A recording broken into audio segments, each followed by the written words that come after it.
semuanya, perkenalkan nama saya Diana Febrianti dengan NPM A1J021020 dari kelas 2B PNF dengan dosen pengampu Dr. Muhammad Kristiawan MPD.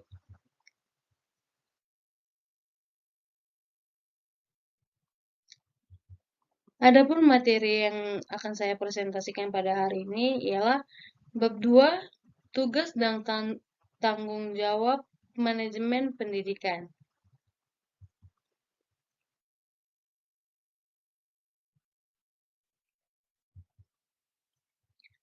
Proses kegiatan manajemen dalam dunia pendidikan merupakan suatu sistem yang terjadi dari sub-subsistem yang saling berkaitan satu dengan yang lainnya. Kegiatan tersebut merupakan suatu kesatuan yang saling mempengaruhi perencanaan, perorganisasian, pelaksanaan, dan pengawasan tidak dapat dipisahkan meskipun pelaksanaannya dilakukan atau dikerjakan oleh unit-unit kerja yang berbeda. Konsep dasar kepala sekolah. Kata kepala sekolah berasal dari dua kata, yaitu kepala dan sekolah.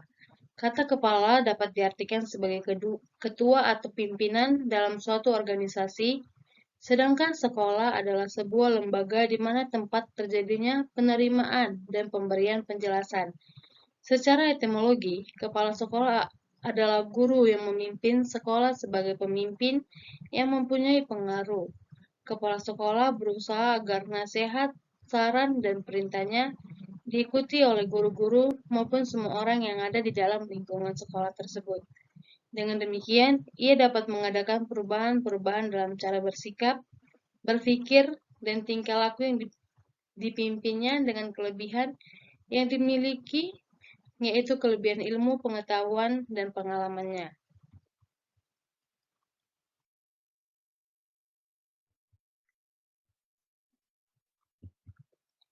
B. Syarat-syarat menjadi kepala sekolah. Berdasarkan surat keputusan Menteri Pendidikan Nasional Nomor 13 Tahun 2007, syarat-syarat menjadi kepala sekolah adalah sebagai berikut. A. Memiliki kualifikasi akademik sarjana atau diploma 4, pendidikan atau non-kependidikan pada perguruan tinggi yang terakreditasi. B. Pada waktu diangkat menjadi kepala sekolah berusia setinggi-tingginya 56 tahun. C. Memiliki pengalaman mengajar sekurang-kurangnya 5 tahun, menurut jenjang sekolah masing-masing, kecuali di taman kanak-kanak, memiliki pengalaman mengajar sekurang-kurangnya 3 tahun. Dan D. Memiliki pangkat serendah-rendahnya D3C bagi pegawai negeri sipil atau PNS dan bagi non-PNS disertakan dengan kepangkatan yang dikeluarkan oleh yayasan atau lembaga yang bersangkutan.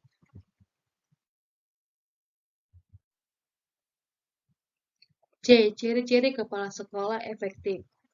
1. Memiliki visi yang kuat tentang masa depan sekolahnya, dan ia mendorong semua staf untuk mewujudkan visi tersebut.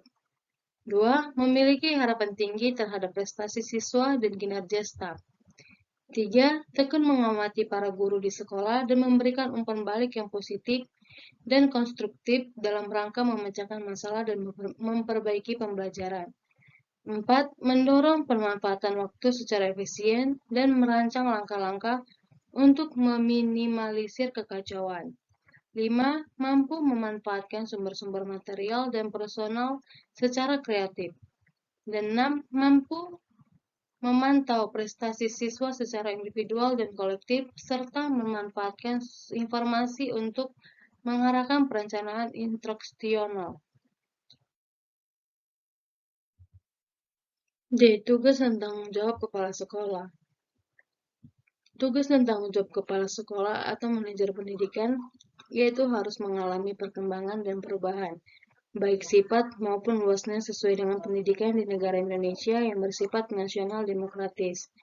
Maka sifat kepemimpinan manajemen sekolah pun harus berubah dengan mengarah pada kepemimpinan pendidikan yang demokratis. Tugas dan tanggung jawab kepala sekolah semakin luas dan makin banyak bidangnya. Kepala sekolah tidak hanya bertanggung jawab atas kelancaran jalannya sekolah secara teknisi akademis saja, Benar, hal itu adalah tugas dan tanggung jawab yang pokok bagi seorang kepala sekolah atau manajemen pendidikan. Fungsi kepala sekolah sebagai manajer. 1. Bekerja dan dengan memulai orang lain. 2. Dengan waktu dan sumber yang terbatas, mampu menghadapi beberapa persoalan. 3. Bertanggung jawab dan mampu mempertanggungjawabkan. 4. Berpikir secara realistik dan konseptual. 5. Sebagai juru penengah.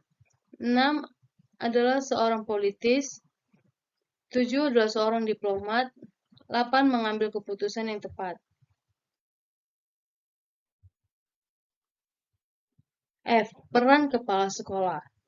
Seorang kepala sekolah yang berperan sebagai administrator memiliki 10 peran, yaitu peran pribadi, kepala, pemimpin, penghubung, peran pengetahuan supervisi, penabur pengetahuan, juru bicara, peran dalam mengambil keputusan, wiraswastawan, pemecah waktu, pengalokasi sumber daya, dan perunding.